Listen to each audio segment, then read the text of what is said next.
The rain began to fall as he drove through the silent backroads of Georgia, the sound of droplets tapping against his windshield creating a somber rhythm. It was late. The night stretched endlessly ahead, and the lights from his car were the only break in the pitch darkness. Marcus Hawkins, a disciplined and methodical man, had just left a late-night meeting that ended in heated words and long silences. He was the sheriff-elect, days away from taking office, and the weight of what was ahead loomed heavily on his shoulders. The road twisted beneath him like a snake, surrounded by towering trees and foggy fields. His thoughts were still with the community meeting, the frustration in their voices, the cautious hope in their eyes. He had promised reform, promised justice, promised change. But he knew promises were easily made and even more easily broken. That was the burden of history, and his skin reminded him of that with every step. The flash of red and blue lights in his rearview mirror felt like a reflex from another life, like muscle memory. Even now, as a soon-to-be sheriff, that fear didn't go away. He pulled over calmly, checked his speed, checked his seatbelt. Everything was legal, but legality had never protected him before. Two officers approached. Their steps were heavy, their flashlights aggressive. The questions came, sharp, condescending, unnecessary. Marcus complied without protest. But beneath his calm exterior was a slow burn, a furnace of rage not born of this single moment, but of decades and generations before it. They questioned his badge. They questioned his identity. They questioned his existence on this road, in this car, in this skin. The stop dragged on. Minutes stretched into an hour. The officers searched, prodded, delayed. Eventually, with no excuse or apology, they let him go.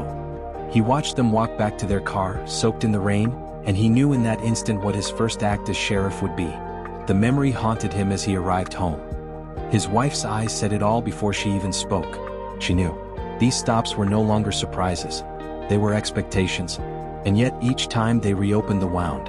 The next morning he arrived at the sheriff's office before dawn. He stood in the quiet of the building, the empty chairs, the idle coffee pot. Soon the department would be his. But not yet. That line between elect and sheriff was thin but brutal. He walked the halls like a ghost waiting for resurrection.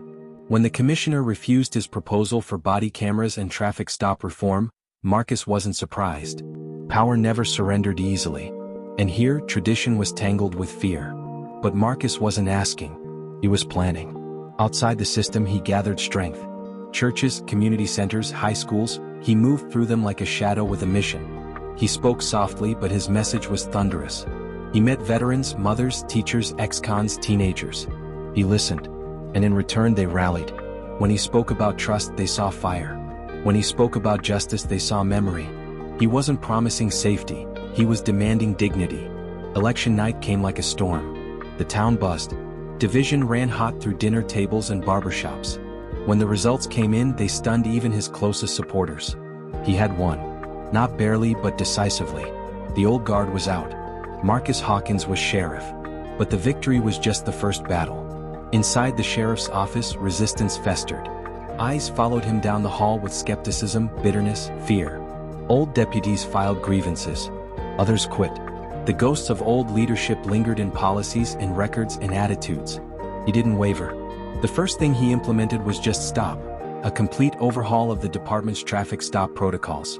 Officers were retrained, reevaluated, and warned. The days of intimidation were over. There would be accountability. Cameras. Audits. Civilian oversight. The community, once skeptical, began to shift. Complaints dropped. Encounters became shorter, less volatile. But backlash brewed beneath the surface. Local radio shows blasted his reforms. A local newspaper ran an editorial labeling him a threat to law enforcement traditions. Despite it all, he remained visible.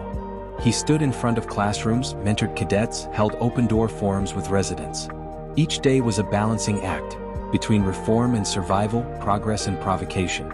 Then came the first real test. A viral video showed one of his deputies pulling a teenage black boy from his car during a stop.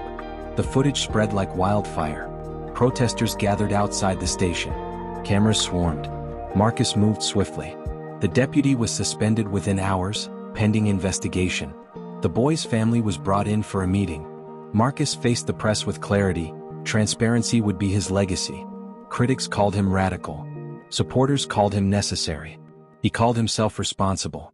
In time, other counties began to ask questions. They sent delegations, held panels, invited him to speak. He was asked to testify before the state legislature. Some of his own staff, once cold and resistant, began to see the results. Crime went down. Morale among community officers went up. The badge began to mean something new. But peace was never permanent. One night, driving home from a town hall, his car broke down on the side of the road. Alone in the dark, waiting for a tow, a cruiser pulled up. For a moment, history repeated itself. A nervous heart, a hand on the wheel. But the officer who stepped out was a young black man. A new recruit. Trained under Marcus's program. He recognized the sheriff instantly. Helped him without hesitation. Smiled proud. A product of change. That night, Marcus sat on his porch, the weight of years behind him. The battle was far from over. But something had shifted. A seed planted, watered with struggle, was finally growing. He returned to the sheriff's department the next morning and walked to the wall of honor. Portraits of every sheriff before him. All white. All solemn. All history. He hung his own photo. A black man. A reformer. A threat once. A protector now. He had been pulled over for no reason. But that moment, that insult, that injustice, had become the fire that lit the path to something greater. Not just a sheriff. A symbol. A shift. A beginning. Because sometimes, the moment meant to silence you becomes the very reason the world starts to listen. If this content resonates with you, lend your voice to the cause and subscribe for more contents like this.